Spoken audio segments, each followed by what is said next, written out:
कानपुर पहुंचे शिव शक्ति धाम डासना के पीठाधीश्वर व श्री पंचदश नाम जूना अखाड़े के महामंडलेश्वर यति नरसिम्हानंद गिरी जी महाराज।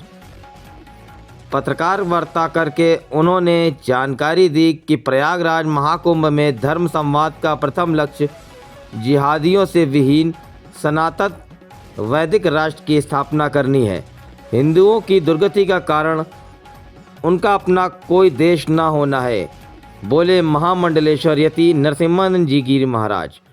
प्रयागराज महाकुंभ में श्री पंच दश नाम जूना अखाड़ा 25 जनवरी 2024 को धर्म संवाद का आयोजन करेगा, जिसमें भारत के प्रधानमंत्री नरेंद्र मोदी से बांग्लादेश और पाकिस्तान के हिंदुओं की रक्षा के लिए अविलंब सैन्य कार्रवाई करके बांग्लादेश व पाकिस्तान का बंटवारा करके हिंदुओं के लिए अलग राष्ट्र बनवाने की अपील की जाएगी।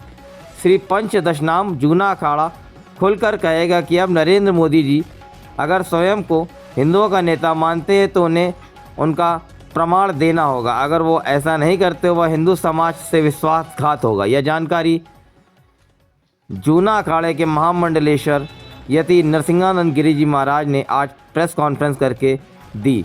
वो धर्म संवाद के लिए सहयोग और समर्थन मांगने कानपुर आए। उनके साथ उनके शिष्य यति राम स्वरूपानंद और यति सत्यदेवानंद भी थे। उन्होंने पत्रकारों को संबोधित करते हुए कहा कि हर हिंदू को यह समझ लेना चाहिए कि जो स्थिति आज बांग्लादेश और पाकिस्तान में हिंदुओं की है वो अगले 10 से भी कम वर्षों में हमारे देश की भी हो जाएगी। भयानक तरीके से बढ़ती हुई मुस्लिम जनसंख्या देश को बहुत जल्दी इस्लामिक देश बना गई। हम हिंदुओं की दुर्गति का सबसे बड़ा कारण हमारा अपना देश ना होना है। अब हमारा सबसे प्रमुख लक्ष्य सनातन वैदिक राष्ट्र की स्थापना रहेगा। देखिए, मेरा नाम है यति नरसिम्हानंद गिरी। मैं श्री पंचदश नाम जूना अखाड़े का महामंडलेश्वर हूँ और प्रयागराज कुंभ से आज कानपुर आया हूँ। हम लोग 24, 25 और 26 में एक कार्यक्रम करें जिसका नाम है धर्म संवाद। और धर्म संवाद का उद्देश्य है कि हम हिंदुओं की जो स्थिति आज इस्लामिक जिहाद के परिप्रेक्ष्य में है उस पर हम लोग चिंतन करें। हिंदुओं की बहुत सारी समस्याएं, भारत राष्ट्र की बहुत सारी समस्याएं हैं, लेकिन आज की जो सबसे बड़ी समस्या ये है कि अगले आने वाले केवल 10 वर्षों में हम सबका हाल ऐसा हो जाएगा जैसा बांग्लादेश और पाकिस्तान के हिंदुओं का है। आप देख रहे हैं पाकिस्तान में तो ये बहुत दिनों से चल ही रहा है, वहां ज्यादातर हिंदुओं को खा गए इस्लाम के जिहादी। बांग्लादेश में स्थितियां तो खराब थी, लेकिन एकदम जो अगस्त से बिगड़ी हैं वहां हमारे लाखों भाई बहन मार दिए गए। हमारी बेटियों से सड़कों पे कट्टरपंथी मुल्लाओं ने और उनकी भीड़ ने बलात्कार किया। हमारे मठ मंदिर तोड़ दिए गए। विकट स्थिति है, दारुण स्थिति है, और कोई उनके लिए बोला नहीं। यहां तक कि हमने भी कोई ठोस विरोध इसका नहीं जताया। यही स्थिति 10 साल के अंदर भारत में हमारी सब हिंदुओं की हो जाएगी। जिस तरह से भारत में इस्लाम के जिहादियों की जनसंख्या बढ़ रही है वो बहुत जल्दी लोकतांत्रिक तरीके से आपकी और हमारी उम्मीदों से बहुत पहले। एक बहुत बड़ा झूठ आपने देखा होगा, लोग हमें बहकाते हैं कि सन 2050 तक भारत में मुसलमानों की संख्या इंडोनेशिया के मुसलमानों से ज्यादा हो जाएगी, जबकि सत्य तो यह है सरकारें आंकड़ा छुपा रही हैं। वरना इंडोनेशिया में जितने मुसलमान हैं उसके कम से कम 1.5 से 2 गुने के बीच में मुसलमान भारत में है। सरकारें केवल आंकड़ों को छुपा रही हैं। तो भारत बिल्कुल ज्वालामुखी के कगार पर बैठा हुआ है, हिंदू समाज, और यह ज्वालामुखी किसी भी दिन फट सकता है। तो हम महाकुंभ में इसके बारे में चर्चा करने के लिए धर्म संवाद का आयोजन कर रहे हैं। हमारी और कोई चिंता नहीं है। बाकी बातें तो बाद में होंगी जब हिंदू बचेगा। अगर हम बचे ही नहीं तो ना विकास हमारे काम आने वाला, ना पैसा रुपया हमारे काम आने वाला, ना कोई चीज हमारे काम आने वाली। तो इन स्थितियों पर अगर साधु समाज चर्चा नहीं करेगा तो चर्चा करेगा कौन? तो हमने सारे साधुओं को बुलाया है श्री पंचदश नाम जूना अखाड़े की तरफ से। 25 तारीख को बहुत बड़ी सभा है साधुओं की। उसमें सारे देश के साधु जो महाकुंभ में इस समय हैं, ज्यादातर बड़े सभी आचार्य उसमें भाग लेंगे और ये चिंतन करेंगे कि भाई बांग्लादेश के हिंदुओं के लिए हम क्या कर सकते हैं। और संतों का एक सुझाव है जो हम लगातार दे रहे हैं, भारत सरकार को अपनी सेना भेजनी चाहिए बांग्लादेश और वहां के हिंदुओं के लिए एक अलग राष्ट्र बनाना चाहिए। ऐसे पाकिस्तान अब खंडन के दौर में है, अब वहां चाहे 100 टुकड़े हो जाएं हिंदुओं को तो वो सारे के सारे ही मारेंगे। इसलिए वहां जो बचे हुए हिंदू हैं उनके लिए भी एक अलग देश बनना चाहिए, और जो हम भारत के हिंदू हैं हमारा भी एक देश होना चाहिए। अगर हमने अपना देश सनातन वैदिक राष्ट्र नहीं बनाया, जिसे कुछ लोग हिंदू राष्ट्र भी कहते हैं, तो नाम की कोई विशेष बात नहीं है, तो अभी बहुत तय होना बाकी है। अगर हमारे पास अपना एक देश नहीं बना तो सनातन के बीज की भी रक्षा नहीं हो सकेगी। बाकी बात तो आप छोड़ दीजिए, और सनातन समाप्त हुआ तो ये समझिए इस्लाम के जिहादी संपूर्ण मानवता को समाप्त कर देंगे। तो ये गंभीर चुनौतियां हमारे सामने हैं। संत समाज इस पर मंथन करेगा, इसी के लिए सहयोग मांगने और इसके लिए सहायता मांगने, समर्थन मांगने आज मैं कानपुर में हूं। 25 तारीख को जो सनातनियों का ये जो धर्म संवाद जी हो रहा है वो कहाँ पर आयोजित होगा? जूना अखाड़ा, श्री पंचदश नाम जूना अखाड़ा का जो समष्टि पंडाल है गंगा के किनारे, पंचदश नाम जूना अखाड़ा सनातन धर्म की सबसे बड़ी संस्था है, इससे बड़ी संस्था कोई नहीं है। तो हमारा कुंभ में जो समष्टि पंडाल लगेगा उसी में होना है। ये एक तरफ सनातन बोर्ड की मांग भी बड़ी तेजी से उठ रही है। देखिए, सनातन बोर्ड की मांग का हम समर्थन करते हैं, लेकिन सनातन बोर्ड एक बहुत छोटी मांग है। सनातन बोर्ड बहुत छोटी मांग है। अगर यहाँ हिंदू खत्म हो गया तो सनातन बोर्ड फिर क्या कर लेगा? पहले हिंदू का जीवित बचना जरूरी है, और मुसलमानों के साथ हिंदू जीवित नहीं रह सकता भाई। नेता कुछ भी कह लें, अफसर कुछ भी कह लें, पुलिस कुछ कह ले, प्रशासन कुछ कह ले, मुसलमानों के साथ कोई हिंदू जीवित नहीं, और कोई भी नहीं जीवित बच सकता। आप अब यूरोप में देख लो, अमेरिका में देख लो, कनाडा में देख लो, ऑस्ट्रेलिया में देख लो, चलते हुए निर्दोष नागरिकों के ऊपर ट्रक चढ़ा रहे हैं, आते जाते लोगों की चाकुओं से हत्या कर रहे हैं। तो इन पागल हत्यारों के साथ भाई कोई नहीं रह सकता। तो हिंदुओं को अपना एक राष्ट्र बनाना चाहिए। अगर देखिए, एक साधे सब सधे और सब साधे सब जाए, सनातन वैदिक राष्ट्र हर समस्या का, जो फिलहाल समस्या है उसका सबका हल है। और सनातन बोर्ड मैं समर्थन करता हूं, विरोधी नहीं हूं सनातन बोर्ड का, लेकिन वो बहुत छोटा सा काम है। जैसे बहुत सारे लोग कहते हैं गौरक्षा होनी चाहिए, ठीक है, आज आप गौरक्षा कर लो, लेकिन अगर ये देश कल इस्लामिक हो गया तो फिर गाय का क्या होगा? गाय तो केवल जिहादियों के खाने के काम आने वाली है, उनका भोजन होगा। आपने सनातन बोर्ड बना लिया, और अगर ये कल देश इस्लामिक हो गया तो हमारे मठ मंदिर तो ऐसे ही काम आएंगे ना, जैसे जम्मू कश्मीर में जिन मठ मंदिरों में जम्मू कश्मीर में फौज या अर्धसैनिक बल नहीं है, वहां शिवलिंग पर केवल ये जिहादी मुल्ले पेशाब करने जाते हैं। शिवलिंग पे डॉक्टर साहब ये होता है, और यही पाकिस्तान बांग्लादेश में सब जगह हो रहा है। तो सनातन वैदिक बोर्ड तब क्या कर लेगा अगर देश इस्लामिक हो गया? तो सबसे पहले देश को इस्लामिक होने से बचाना है और सनातन वैदिक राष्ट्र बनाना है, वरना और कोई उपाय नहीं। जी, क्या रोड मैप है आपके पास जो वहाँ पर चर्चा होगी? देखिए, चर्चा मेरे पास प्रस्ताव है, और रोड मैप तो सारे बनाएंगे मिलकर। मैं अकेला रोड मैप बनाने में सक्षम नहीं हूँ। कोई एजेंडा रखा होगा? एजेंडा है सनातन। देखिए, एजेंडा में सबसे पहले तो हमारे जो बांग्लादेश के और पाकिस्तान के भाई जो मरने की कगार पे हैं, उनके लिए कुछ किया जाना चाहिए। अभी भारत सक्षम है। हिंदुओं के सबसे बड़े नेता नरेंद्र भाई मोदी भारत के प्रधानमंत्री हैं, और लौह पुरुष अमित शाह भारत के गृह मंत्री हैं।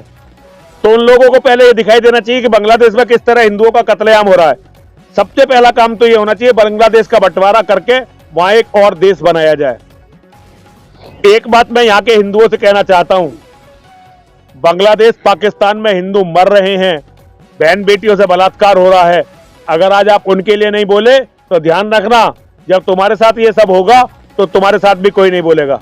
महाराज जी, एक सवाल और है। आपने अपने देश के, तो हम बाहर की बात कर रहे हैं कि वहाँ पर जो अल्पसंख्यक हो गए हिंदू, अपने देश के लिए यहाँ पर क्या आबादी उनकी बढ़ रही है, इसको कैसे कंट्रोल आप क्या? अब ये कंट्रोल नहीं हो सकती।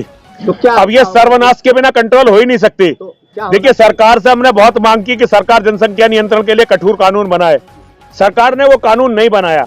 अब मुसलमानों की जनसंख्या ऑलरेडी इतनी हो गई है कि अब कोई भी सरकार इसे कंट्रोल नहीं कर सकती। 10 साल से छोटे बच्चे हिंदुओं से लगभग 2.5 गुना उनमें हैं। हिंदुओं के तो घर खाली पड़े हुए हैं, बड़ी बड़ी कोठियां खाली पड़ी हुई हैं।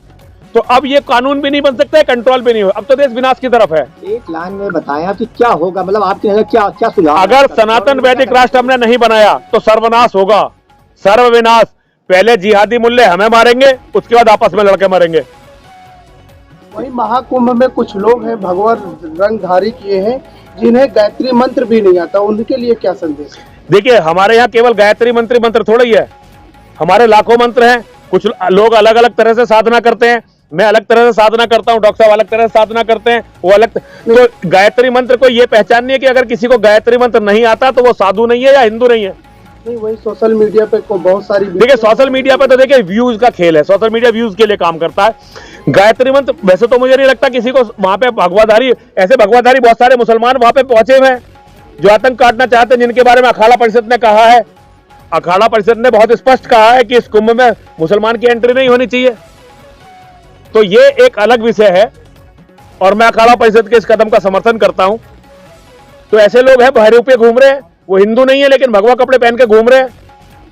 एक लड़का सर आपके शिविर में पकड़ा गया है जो अपने आप को आयुष बता रहा था, नाम आयुष था, क्या मैटर? देखिए मेरा शिविर नहीं था, मैं तो वहां एक अलग जगह रह रहा हूं। मैं उस रात, क्योंकि वो मैं तो जहां रह रहा हूं वो कुंभ से बाहर है, मेला क्षेत्र से बाहर है, तो अगले दिन शाही स्नान था, सब बंद हो जाना था। तो मैं रह रहा था नारायण गिरी जी महाराज जो हमारे जूना अखाड़े के अंतर्राष्ट्रीय प्रवक्ता है, उनके शिविर में सोया था। तो मेरे कमरे के बाहर तक मुसलमान पहुंच गया था और वो मेरे बारे में छानबीन कर रहा था। धीरे धीरे पूछ रहा था कि भाई स्वामी जी कौन से कमरे में मुझे मिलना, रात को 2 बजे, जबकि सारा टेंट बंद हो चुका था। लेकिन टेंट में कोई दीवार तो थी नहीं, पता नहीं किस तरह से आया। उसके पास मोबाइल के अलावा कोई दूसरी चीज थी नहीं, एक कागज का पुर्जा नहीं था, 1 रुपया नहीं था उसके पास। इसका मतलब यह है कि उसके साथी बाहर खड़े थे, उसे केवल सिग्नल देना था। हमने उसे, वो हमारे शिष्यों ने पकड़ लिया और पुलिस को दे दिया, पुलिस जांच कर रही है और मुझे लगता है पुलिस मामले को दबाना चाहती है। आपको पता कैसे चला ये समझिए? हम पे कई बार, देखिए सुनिए, हम मुसलमान को इतनी अच्छी तरह से जानते हैं जितनी अपनी हथेली को जानते हैं, और हमारे बच्चे भी जानते हैं। और सुनिए, हमारे यहाँ अगर कोई भी जरा सा संदिग्ध लगता है तो हम कपड़े उतार के उसकी जांच करते हैं, अपने मंदिर में भी और यहाँ भी, और वह पता चल जाता है ये हिंदू है या नहीं है। महाकुंभ में एक विशेष समुदाय की रोक कहाँ तक की सही है? ये जिस विशेष समुदाय की बात कर रहे हैं उसका नाम है मुस्लिम समुदाय। इसे विशेष समुदाय मत केवल में कोई विशेष बात नहीं है, वो धरती में केवल कैंसर के रूप में है। तो कैंसर की शरीर से हमेशा दूरी होनी चाहिए। अब डॉक्टर साहब बैठे हुए, कैंसर कितना खतरनाक होता है आप ये डॉक्टर साहब से डिस्कस करो। इस्लाम धरती का कैंसर है और केवल कुंभ नहीं भाई, हिंदुओं से तो इन्हें हर तरह से दूर रहना चाहिए। हम इनके साथ रहने लायक नहीं है। इस देश का बंटवारा हो चुका है धर्म के आधार पर। ये तो यहाँ के 3rd ग्रेड के गंदे नेताओं ने, गांधी और नेहरू ने हिंदुओं के साथ विश्वासघात किया और इस धरती के कैंसर को बट, देखिए जितनी इनकी आबादी थी उससे लगभग 1.5 गुना जमीन इन्हें दी गई और इन्हें फिर भी यहां रख लिया गया। अब पाकिस्तान से ज्यादा मुसलमान भारत में हो गए, क्योंकि पाकिस्तान को तो इन्हें अपना मुल्क लगा, तो वहां तो सुअरों की तरह बच्चे पैदा नहीं करे। भारत में ये थोड़े से थे, लेकिन यहां जिस तरह सुअरों की तरह बच्चे पैदा करे, आज पूरा भारत पे इनका कब्जा होने वाला। भाई तुम लोग कहां जाओगे, तुम अपनी बताओ। उनको तो कुंभ वुंभ सब उन्हीं का हो जाना है। हो सकता है ये कुंभ प्रयागराज का आखिरी कुंभ हो। योगी जी के कारण कुंभ सुरक्षित है। अगर योगी जी मुख्यमंत्री नहीं होते तो बड़े बम विस्फोटों की तैयारी थी कुंभ में। तो प्रयागराज का महाकुंभ हो सकता है इस बार का अंतिम, क्योंकि प्रयागराज का पूर्ण कुंभ था, तो हो सकता है इस बार ये अंतिम महाकुंभ हो प्रयागराज में। 12 साल बाद वहां महाकुंभ लगे ही ना, क्योंकि मुसलमान इस देश पर कब्जा कर चुके होंगे। हम उन्हीं परिस्थितियों से लड़ने के लिए तो घूम रहे हैं सब जगह। जिस जगह कुंभ लगा है उस जगह वक्फ बोर्ड दावा कर रहा है, क्या वक्फ बोर्ड का तो दावा ही झूठा है। वक्फ बोर्ड तो झूठा है। भारत पाकिस्तान का बंटवारा किस बिना पे हुआ था भाई, उसे आधार मानो। अपने हिस्से की सारी जमीन उन्होंने पाकिस्तान में ले ली, हिस्से से 1.5 गुना ज्यादा ले ली। एक भी मुसलमान का भारत की 1 इंच जमीन पर कोई अधिकार नहीं है। ये तो हमने उन्हें कुछ लोगों को दया खाकर रख लिया था।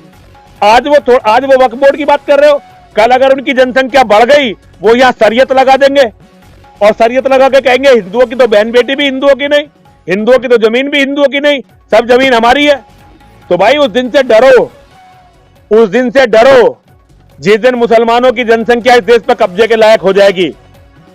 फिर चाहे कितना ही बड़ा कोई नेता हो या प्रशासनिक अधिकारी हो या पत्रकार हो या बुद्धिजीवी हो, सबकी बहन बेटी जाएंगी उनके घर ही, रखेल बनकर या दासी बनकर।